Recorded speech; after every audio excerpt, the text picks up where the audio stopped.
Talking with that 100% feeling. So, what are we doing today? MTN.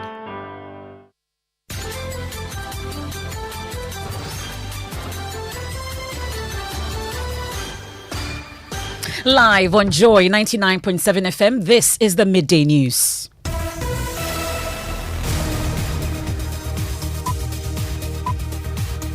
The news is also live on Love 99.5 FM in Kumasi, affiliate across Ghana's 16 regions. We are on Amenuveve FM in Apawu, Kekeri Radio in Ho, ATL FM and Castle FM in Cape Coast, Dreams FM and ATL FM also in Bogatanga and also on Radio Max in Takrade. We are live on Twitter Spaces, we are on Facebook, we are on myjoyonline.com. The Midday News is sponsored by Duraplast Ghana Limited, producers of quality PVC pipes and water tank. Where Duraplast goes, water flows. This afternoon, private company offers to refund 2 million euros for the prosecution of minority leader Dr. Atuforsing and two others to end.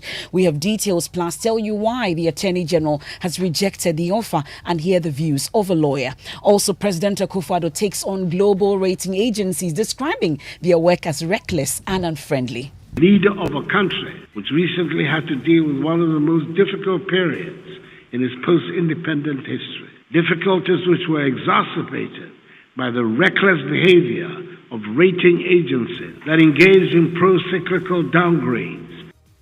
Also, energy sector debt now stands at $2 billion with 11 days left for the independent power producers to switch off their plants over unpaid bills. The sector has been prioritized for comprehensive reforms. It is expected that structural reforms in the sector should reduce the shortfall by at least $2.95 billion over the period. We'll get to hear from the IPP's also veteran NPP presidential hopeful Dr. Kofi Kunedu-Apreku turned away from NPP headquarters for submitting incomplete documents as he attempted to file his nomination today. The chairman of the committee have asked us to add some few things, of which we receive it late. So we want to go and add those ones and then come back. We have details as former Agric Minister Dr. Owusu Koto-Efriye successfully files his nomination. We have sports. Chris Hilton reveals objective for Ghana's next match after missing out on an early 2024 AFCON ticket. And much later, Ghana Association of Banks insists it's safe to save with its financial institutions despite its staff being cited in recent fraud report. We have to make sure that the entire infrastructure works, and that's why staff sensitization is also critical. But there are people who are in the middle of fraud, but they don't know they are participants. We have details plus tips from the Bank of Ghana on how not to become a victim of fraud. That and more in this afternoon's edition of the Midday News. This is your home of independent, fearless and credible journalism. I am Emefa Apawu. Please stay on for details.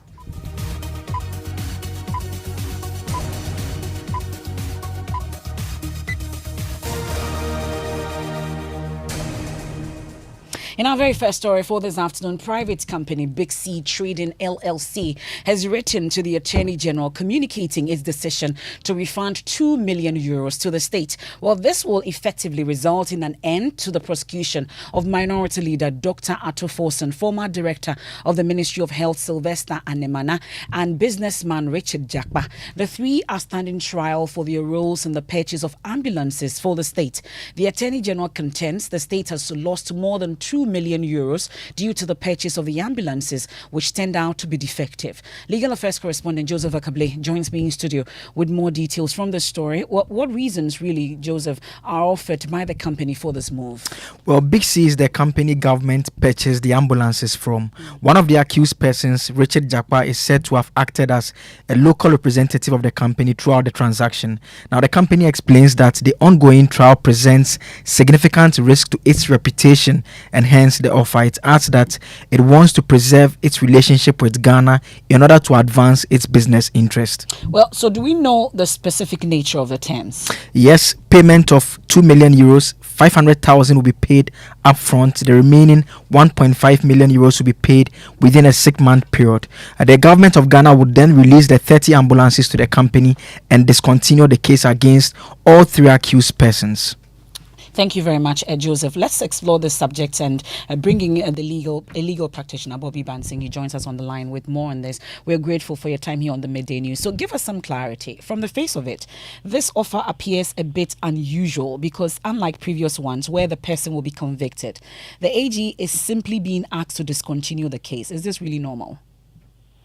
Well, good afternoon, Emefa, and thanks for having me. I have read the letter and gone through the law to see how our current sensation takes such office, for lack of a better. Like you rightly said, we passed recently a law which on the where persons who are standing trial will have an opportunity to plead guilty and then offer some form of settlement. Bobby, please, you would have to reposition yourself. I seem to be losing you along the line. We'll take it from the top. Please reposition yourself. Is it clear now? Much better, Bobby. Thank you. Okay. So I was saying that I have read the letter presented by the Big C and read the law to see if it's accommodated by the provisions of the Plea Bargaining Act, which we have now, which essentially makes room for accused persons to make offers of settlement so that to terminate, let me put it that way, criminal trials against them. Like you rightly said, once a party offers to settle a charge, criminal proceedings, that party must first plead guilty. This is well settled. It was the practice. Then it was codified into a law. But if you look at the letter, it is not from any of the accused persons. It is completely from a third party. Now, if you read the content of the letter as well, that third party is acknowledging that it is not even a party before the suit. So it is addressing the letter to an agent, who the Sejapa, I think, who is a party to the suit. Now, when the lawyers for Sejapa wanted to bring that letter to the attention of the Attorney General, if you read the letter written by his lawyer, they didn't write it to own the offer. So they didn't write it as if they are the ones who are making the offer for settlement. They said they have received this letter from their principal and they are forwarding it to the Attorney General for consideration. If they had owned the content of the letter and made it look as if they were the ones making the offer, I believe the Attorney General may have been open to considering it for further discussions, as it were. But the way it was presented, it's as if this is what my principals are saying, so that I will not be responsible for the content of the letter. That may have influenced the Attorney General's decision to reject it, as the provisions in the Plea Bargaining Act do not accommodate third parties who are not facing the trial to make any offers for settlement. The Plea Bargaining Act is very strict.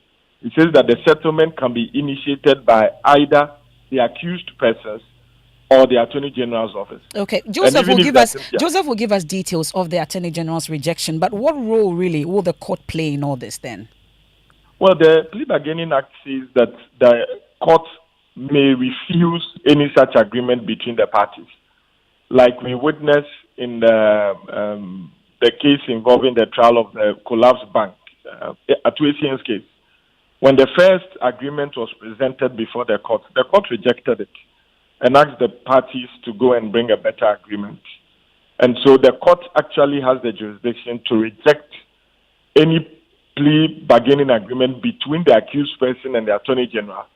And even in instances where there are complainants or victims different from the state, the victims may also reject any such agreement. Bobby, we are grateful. That's lawyer Bobby Bansing there. Joseph, so briefly, tell us about the Attorney General's rejection. What does it entail?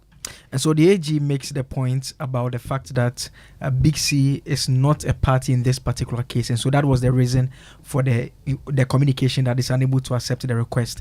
But the lawyers for Big C have replied again, indicating that they simply communicated it to one of the parties, that's Richard Jakpa, who acted as their local representative, who has adopted it and is informing the court that he's giving it to the AG for his consideration. And so we are here to see what the AG will be doing now that they've received that response. Well, this is an issue that Joseph will be following for us. There's more on myjoyonline.com. Away from legal issues, we turn our attention to energy, because President Akufo-Addo is taking on global rating agencies, describing their work as reckless and unfriendly, especially towards struggling developing economies. At the height of Ghana's economic crisis, all the rating agencies downgraded the country's creditworthiness to junk status. The rating resulted in Ghana being blocked from accessing the capital market. Addressing participants at the ongoing 30th Afri-Exim Bank annual general meeting in Ghana, the president said Africa must develop her own financial institutions for support during crisis. As the AU champion for African financial institutions and leader of a country which recently had to deal with one of the most difficult periods in its post-independent history, difficulties which were exacerbated by the reckless behavior of rating agencies that engaged in pro-cyclical downgrades, shutting Ghana out of capital markets and turning a liquidity crisis into a solvency crisis. Afri-Exim Bank, under its counter-cyclical response mechanism, provided timely support to help Ghana navigate the macroeconomic management challenges worsened by Russia's war of aggression in Ukraine in an orderly manner, when suddenly we realized we were alone. The country, which had become, quote, the favorite child of bondholders and had successfully gone to market at the height of the pre-COVID-19 downturn, was suddenly shut out of international capital markets. It is often said that you know who is truly your friend when you are in trouble. Well, the effects of the economic crisis is hitting all sectors of the economy, and today Finance Minister Ken Ofori-Atta has indicated that the energy sector will undergo some vigorous reforms to save the sector from collapsing. Well, this comes after the sector's legacy debt reached about $2 billion as of the end of May 2023, and an estimated shortfall of $5.9 billion between 2023 and 2025 due to the current conditions of state-owned enterprises and independent power producers in that value chain. According to him, these reforms will sustainably reduce losses in the energy sector and pay off the debt which threatens that sector. With legacy debt in the energy sector reaching about $2 billion as at the end of May 2023, and an estimated shortfall of $5.9 billion between 2023 and 2025 due to the current conditions of SOEs and IPPs in the value chain in the sector. The sector has been prioritized for comprehensive reforms. It is expected that structural reforms in the sector should reduce the shortfall by at least $2.95 billion over the period. These reforms, which are aimed at sustainably reducing losses in the energy sector, will be outlined in the updated Energy Sector Recovery Plan, ESRP, which will be approved by Cabinet by end June 2023. It will be accompanied by, amongst others, the operationalization of a framework to guide the granting of energy sector subsidies by end June 2023. Well, to prevent an imminent doomsday, the Electricity Company of Ghana is leading the talks with the independent power producers to avoid the shutdown of the plant. Managing Director Samuel Dubik Mahama insists an agreement will be reached. We've had very, very productive discussions and they would not go off with all confidence. I would say ignore, because we do owe them. So I would say ignore, but what I'll say is that the conversations are far advanced to avert something like this. And so I can say with all confidence that it won't come to that. There are a few NDAs in place, but let me give you a small whole. We are trying to find a way to make sure that the money expected of us to pay is reasonable and is within our reach. Well, let's check on these talks so far. My colleague James Saveji of our energy desk has been monitoring the situation. So you've been speaking to players in the sector, especially the IPPs. What are you learning, James? So, Emefa, we know that in that government negotiation, the government offered to be paying $15 million to the IPPs every month to defray the debt over time. But the IPPs rejected the offer. They insisted that government pays $50 million instead. So that was where the negotiation got to before the finance minister's update yesterday, indicating that some funds will be coming from the World Bank, and it is expected that a chunk of that money will be used to pay the IPPs to avoid a possible power shutdown. Now, our checks from the IPPs indicate that by close of day tomorrow, we should be hearing their position on all of this ahead of the June 30 deadline. So we keep our fingers crossed to know whether they are accepting anything from government, or by June 30, power will be shut down. Well, thank you very much, James, and keep monitoring that for us. Well, the Ghana Association of Banks also are insisting that it is safe to save with its financial institutions, despite a recent fraud report raising serious concern. CEO John Ewa explains that members are being sensitized on changing trends as well as the utilization of technology. He's been speaking on the Probe on the Joy News channel. I don't like to talk about the value because one fraud can be more than 1,000 incidents. So I look at the fraud incidents, the volume, because that is what really tests whether the mechanisms you are putting in place are effective or are arresting. But how does a bank sit for up to one person taking about 1.2 million customers' money over a period? How do you not know? You know, of course, controls are as effective as Dr. Friend said. Mm-hmm. They are as effective as the people who are running the controls. So when there is collusion, no controls can break down collusion. But the control says that if you do, I have to check, he has to sign. Mm-hmm. If the three of us are in sync and we want to do something, who is going to check, who is going to review? So when there's collusion, there is very little that controls can do. Mm. When there is management override, okay, this is what you have to do. Whenever you sign, I have to review, and then he has to make sure that the customer gets it. You sign, it doesn't come to me because somebody says that, oh no, skip John and give to Dr. Franz. What is the controls doing? So we have to make sure that the entire infrastructure works, and that's why staff sensitization is also critical. But there are people who are in the middle of fraud, but they don't know they are participants. Now, here's how you can keep your funds safe as a customer. There are people who, as soon as you give them their PIN code, they pick their diary, and the first page, PIN, and then they write the PIN code there. And these diaries, we don't keep them wherever we go. Sometimes we leave them on our desk. Sometimes we go to church, we leave them on the pew. Sometimes we go to our offices somewhere, we go for a meeting, we leave on our seat. Somebody else may have access to this diary.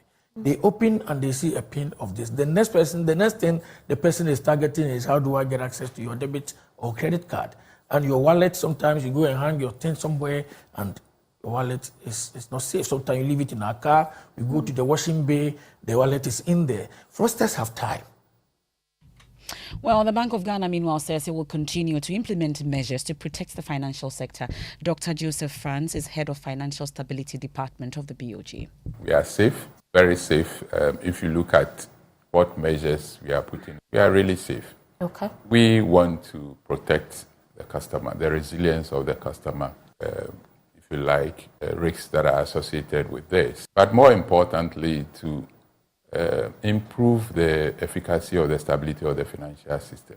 That is very, very important to us because all said and done, when they all come together to affect the stability, it affects everything in the financial system. And that is why we do all this. We spend so much as a bank to sensitize the public. That's Dr. Joseph Franz, head of Financial Stability Department of the Bank of Ghana. Now let's do some politics. And veteran NPP presidential candidate Dr. Kofi Kunedu-Apreku has been turned away from the party headquarters as he attempted to file his nomination for submitting incomplete document. Well, this is the last week for persons who have picked nomination to be the party's presidential candidates for the 2024 elections to file their nominations. Director of Communications for the campaign team, Kwame Obrin-Kansa, explains to Joy News that the CV of the aspirant and personal contributions were not part of the documents they attempted to file. The process is a simple process, and then we left something out. The chairman of the committee have asked us to add some few things, of which we receive it late. So we want to go and add those ones and then come back. What were the exact documents they requested from you? Personal contribution to the party, and then especially CV is necessary. So they want him to add his CV so that they can scrutinize. Yeah, that's right. The CV and what his contribution to the party. And then we thought that one was not necessary because everybody knew what he has done. But that's the request. So we want to go and then add those things. So when are you coming back to file? Hopefully Friday or Saturday. Friday or Saturday. All right. Well, let me take you live to the NPP headquarters. Samuel Mbura joins us on the line. Have you been able to find out from the party itself the reason why this rejection came about? Hello, Samuel. It appears we've lost Samuel Mbura there, but we know that the former Minister for Agriculture, Dr. Akoto-Efrie, has also successfully filed his nomination. He's been speaking to us. Can assure you, the same way I was able to bring agriculture to the front line of policy discussion, it will be the same way that agriculture will be used to take us out of the clutches of the island. Because the agricultural sector in this country has great potential, and we haven't even scratched the surface of it. During the 6 years of my service in the Akufo-Addo government, we laid the foundation both in terms of programs, in terms of legislation, in terms of intellectual capacity. Well, that's a former Greek Minister, Dr. Akoto-Efrie, taking us on a quick break here on the Midday News, sponsored by Duraplus Ghana Limited, producers of quality PVC pipes and water tank. Where Duraplus goes, water flows. Our top story so far: Attorney General rejects private companies' offer to refund €2 million for the prosecution of minority leader Dr. Ato Forcing and 2 others. And President Akufo-Addo has been taking on global rating agencies, describing their work as reckless and unfriendly. When we return, we have sports, and then we focus on our flood trauma series. Please stay with us. Imagine say water wake up at dawn, no bath, no chop, where it vanish for your area for 2 weeks. You not get 1 drop safe inside your tank. Hey. Haja, our life was in dangerous. Only our neighbor get water with water tank. Water tank? Yes, water tank. Mamma mia, that water tank get meter for checking water level. That water tank be fine past Kumasi Selenium. That water tank be tough like Ghana Army. That water tank, they carry water pepe, so say some no go left inside the supply tank. What a tank! As my boss, Mr. Poncho, go talk. Beautiful, durable, with water level indicator and accurate volume of water. Water tank. What a tank! By Duraplast. Have you noticed that Ghana has suffered lack of attendance at stadia across the country in recent years? Well, the Multimedia Group wants to be part of the solution, which is why we're calling on you, our dear listener, to help us. Our sister station, Inshira FM in Kumasi, has been on a nationwide campaign to identify factors influencing poor patronage of Ghana Premier League matches. This campaign has been widely discussed on traditional and social media since the beginning of the year. And after widespread stakeholder engagement, we have a list of questions in a survey that will help us come out with a communique based on science and data, and we need you to assist by completing this survey. The link to the survey is bit.ly/PhilGPL questionnaire. Once again, bit.ly/PhilGPL questionnaire. Please help Inshira FM and the Multimedia Group complete the survey in order to have a scientific response to this national problem.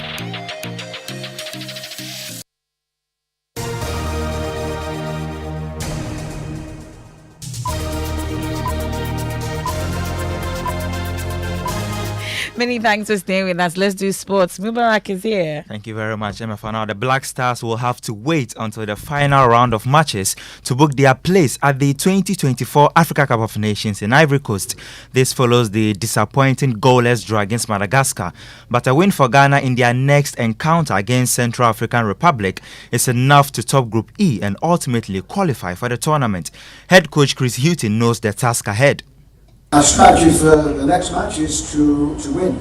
You know, we are playing at home. We know we have to get a result, and obviously if it's a game, we know the consequences if we don't win. So no, the strategy is we have a break now. The players will go back to their clubs. They'll have a rest. They will go back to their clubs. They will do a pre-season. And we will be ready for the game in September. And we go into a difficult game against Central African Republic. That's Black Stars head coach Chris Hutton. Back to you, Emefa. Thank you very much, Mubarak. And despite government's many promises of ensuring floods do not continue to wreak havoc in flood-prone areas, some persons say they live in fear just at the sight of gathering of rains because every drop in their vicinity results in flood, affecting their property and health, aside the emotional torture they endure until the waters recede. Hannah Odami has our very first in the series of features titled Floods of Trauma. It is time to deal with these poor drainage in our towns and cities, which leads to flooding during the rainy season. This sound of rain and its accompanying breeze sends many to sleep, snuggling safely and comfortably in a firm textured bed. For others, however, it is an announcement of despair. These days, when it rains just between 2 to 3 hours, then we get afraid. This has been Irama's fear for years. The gathering of the clouds does not bring she and her family any joy. It is very painful.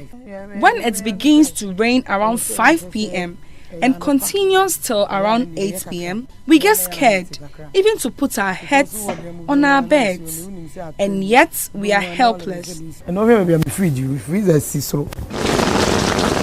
occupational hygienist, Dr. Roland Srebo, talks about the health hazards associated with the floods and dampness that Irama and others who are in similar situation are susceptible to. After the flood has receded, the damp environment can also promote allergic reaction that can easily promote asthmatic attack. Malaria is also knocking on our doors after flooding.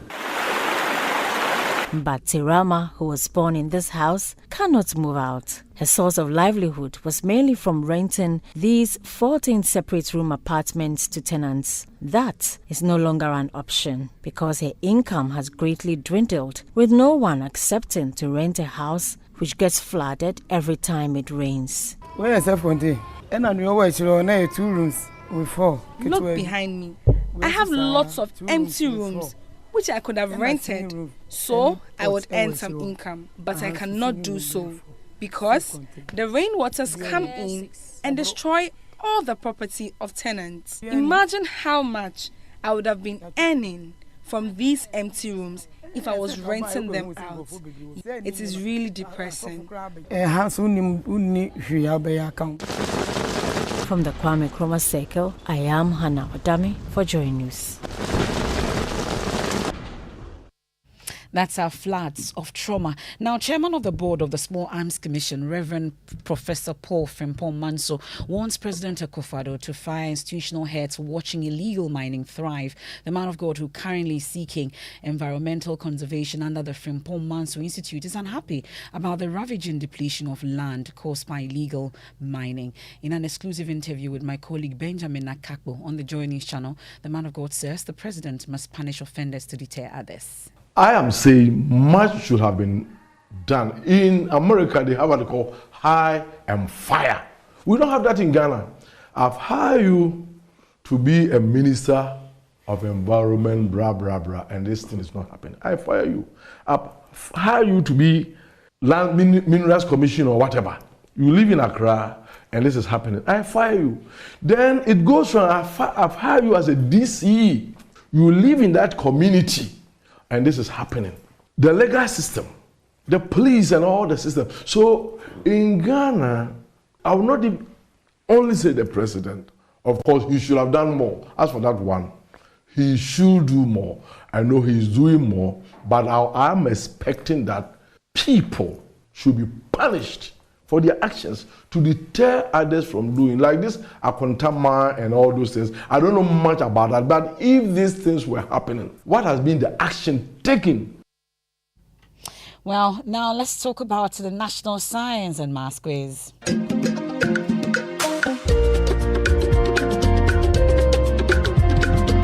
And after years of relentless perseverance and unyielding determination, Manfi Methodist Girls Senior High School has shattered the barriers of the past, clinching a spot in the prestigious National Science and Maths quiz after an odious 8-year wait. The resounding victory in the first contest of the second day in the Eastern Regional Qualifiers has not only propelled them to the coveted nationals, but also reignited the flame of hope and pride within the school's community. Champions, and this year what we are saying is that we are going for the nationals. We are coming for you, the big schools there. We are extremely proud of them. So it was fantabulous. Everything was, I'm just overwhelmed. And in a Love FM High School debate, 16 senior high schools in the Ashanti region are poised to win the ultimate as the 2023 edition of the Love FM High School debate opens this afternoon in Kumasi. Osei Senior High School will this afternoon lock horns with Osei Trietrie SHS in the first contest. An argument will be no motions based on matters of national significance. And we're bringing you more on that. There's more when you log on to myjoyonline.com. I am Emefa Apawu. We have Living Word with Pastor Mental to Bill up next. Please stay.